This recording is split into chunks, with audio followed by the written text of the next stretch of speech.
How about now? Rob G, Dan Campbell, affectionately known by me as Dan Gamble. Listen, that was one of your better ones. Because he's lost. I can't give you that.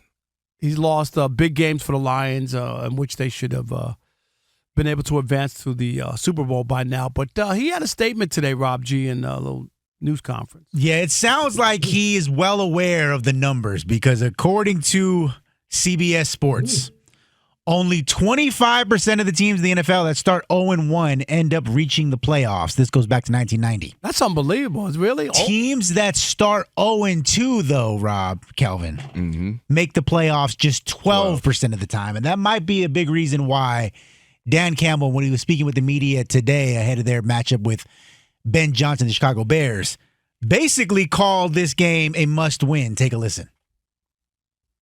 Ben's my friend. He's always going to be my friend, but that nothing about that's going to change, We're going in getting ready to play Chicago. We're going to win this game. We have to. We have to. Wow. He's saying that they have to. Week 2 against the Bears is a must-win. And I kind of, it sounds crazy, but Campbell, I think, has figured it out. He doesn't have his security blanket anymore, which were those 2 coordinators, and I think he'll be exposed as we go forward with this season that the reason he had the success that he's had isn't because of his culture building. It's because he had 2 really good coordinators who wound up getting head coaching jobs because of what they did. Dan Campbell's not the offensive guy, defensive guy. He's not either of those guys. He's a rah-rah guy, and the problem is, when you're a rah-rah guy, that sounds good when you're winning. And people can say, oh, he changed the culture. I run through a wall for Dan Campbell. That's easy to say when you're winning and you're undefeated on the road and you win 15 games and all that. But as soon as you start to get pushed around like a rag doll like we saw, or have a vanilla bean offense that we saw in Green Bay, things change. Things tighten up. I am convinced that Ben Johnson will pull off the upset, beat the Lions in week 2. Have you seen the schedule, Kelvin? Have you seen the schedule? Mm-hmm. And I know you talked about it yesterday. I'm ready to make that bet with you that for a pair of Jordans that the Lions won't make the playoffs. Oh, done. Okay? Done. All right, we got that. Mark that down. I'm ready to make that bet. Because after this, if you take a look at the schedule, they got to go to Baltimore. They play Kansas City. They have a daunting schedule. They do. And they better win against Chicago. Because if they don't, there's probably only one game out of the first 6 that they would win. And that's against Cleveland. They're on the road against the Chiefs. Rob G, what was the other tough road game they got? I know they got the Bengals on the road and the Chiefs back-to-back. And they also have to play the Ravens. Those are 3 tough games on the road you got to win.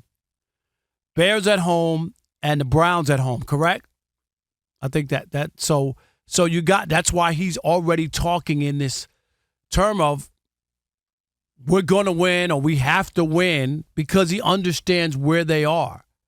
And Ben Johnson knows that team left and right and knows what works and what doesn't work. He's going to have an advantage in mapping out this game against the Lions. And I believe the Bears will pull the upset, send the Lions to 0-2, and Dan Campbell will be exposed that it wasn't him.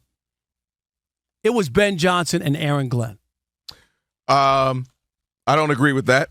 Absolutely, Ben Johnson played a massive role. He's phenomenal as an offensive coordinator. And Aaron Glenn was a really good defensive coordinator. Where I disagree with you is a couple of things. One, Dan Campbell, you're acting like he came right into a winning situation. You spent time in Detroit. A putrid culture, a team, a culture, an organization that ain't won jack, that wasn't doing jack, it wasn't headed in the right direction. So it wasn't like he came into winning and then he's just had this sustainability. What he came into was the first year, they went 3-13, but they did not fold. The next year, 9-8. And remember, they started off like 1-5 or 6 or something. I don't want to stop you. Ben Johnson was the offensive coordinator's first year? I don't know how far it goes back. No, he was not. Go ahead.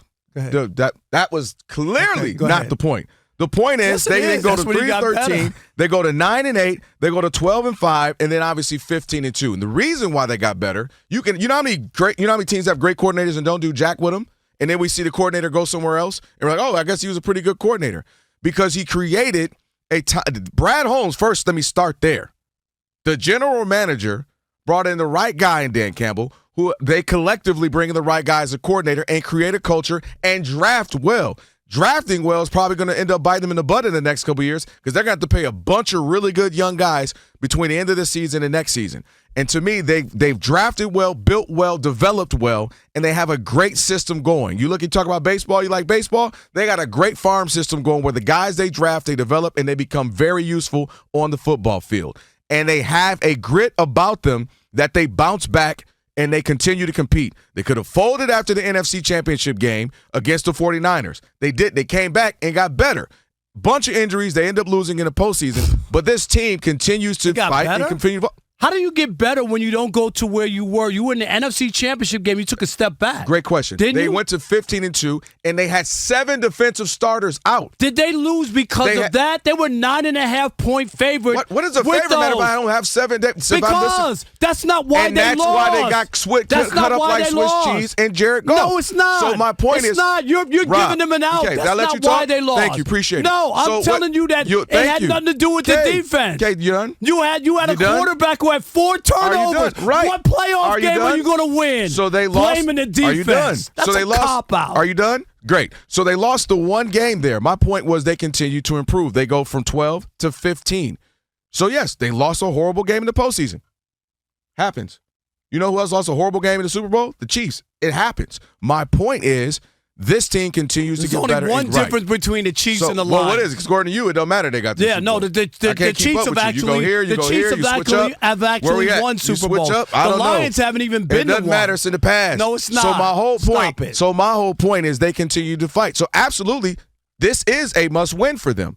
Because it's not just. So if they lose, then what do you say if they lose the game to the Bears? Then now what would be your conversation? They absolutely still have a chance to make the postseason. We set up here last year, you and I, talking about the Ravens. They're not the Ravens. But they're exactly like the Ravens. No, they're not. No, they're not. They've exactly been like the Ravens, if not better, the last 2 years. No, they haven't. No. The Ravens have a better team than the Lions. It's not even a question. One quarterback has won multiple MVPs, and the other one hasn't. And what has he done with it? Let's go there, Rob. It's not. No. Has he gotten to a Super Bowl? Has he gotten to a Super Bowl? They're the same. They're the exact same. They've gotten to the same place. No, one organization has won a Super Bowl. Another one has never been. We're talking about this team. No, I'm talking about the Lions and the Ravens. Don't ask me a question and I answer. They're not the same. I'm trying to tell you. I'm saying is they have an opportunity. The reason why this game matters. You sound just like a Lions fan. And the reason why this game matters is because it's a divisional game as well. So you don't want to go into and have everybody in your division have a win except you. So absolutely it's a must win because it's not just you're not playing the Panthers. You're playing another team in your division who every team will have a win. If you don't want to start like that down in the division, especially when the Packers look like they're going to be really good. Vikings still out to be determined how good they'll be. And the Bears look like they should be better than they were last year. So absolutely Dan Campbell's approach, and he bought equity, has equity with his team, that he can push these buttons with them. He can get them riled up because he has the equity with this unit.